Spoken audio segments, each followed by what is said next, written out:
Assalamualaikum warahmatullahi wabarakatuh. Perkenalkan, nama saya Asmi Aulia dengan NIM P03410200055 dari kelas 2B Politeknik Kementerian Kesehatan Kendari, Prodi D3 Teknologi Laboratorium Medis.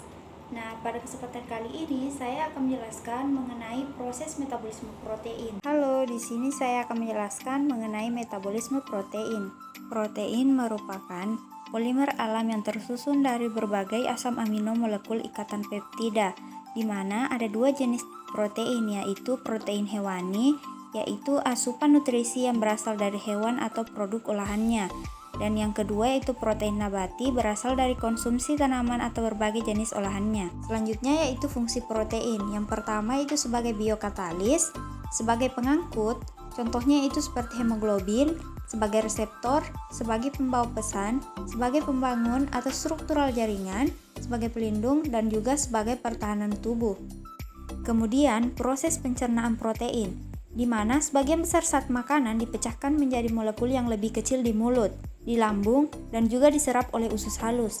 Adapun enzim yang akan mengkatalisis hidrolisis, yaitu protein menjadi asam amino, tepatnya di lambung, kemudian pati menjadi monosakarida, dan trigliserol menjadi monogliserol, gliserol, dan asam lemak.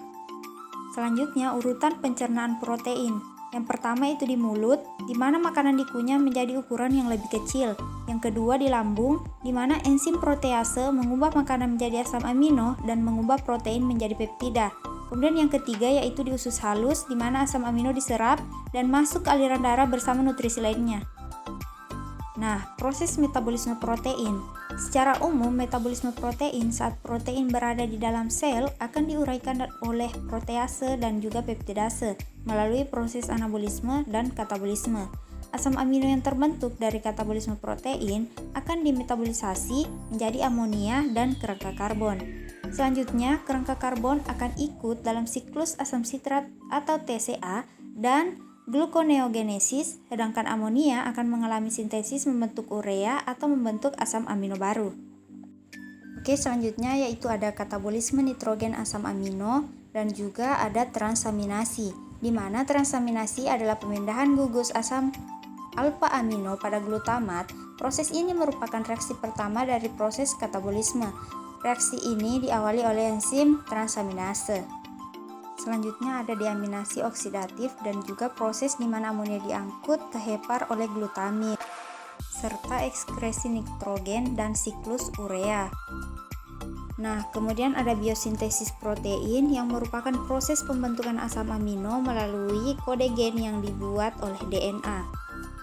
Biosintesis protein alami sama dengan ekspresi genetik. Kode genetik yang dibawa DNA ditranskripsi menjadi RNA yang berperan sebagai cetakan bagi translasi yang dilakukan ribosom. Kemudian ada proses transkripsi yang merupakan proses yang mengubah untaian DNA menjadi RNA yang terdiri dari 3, yaitu inisiasi, elongasi, dan juga terminasi. Lalu ada proses replikasi yang merupakan proses perlipat gandaan DNA yang dimana tugas protein dalam proses ini yaitu membantu proses pembukaan rantai DNA dan juga membuka pilihan rantai DNA. Nah, proses selanjutnya yaitu ada translasi yang merupakan sintesis polipeptida dari mRNA untuk menentukan urutan-urutan asam amino yang akan membentuk suatu protein. Translasi terjadi di ribosom.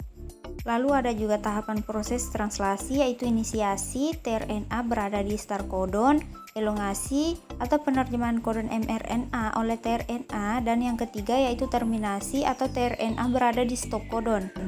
Nah, selanjutnya di sini ada beberapa kelainan metabolisme protein yaitu alkaptonuria, ataxia Friedreich, phenylketonuria, dan maple syrup urine disease atau MSUD.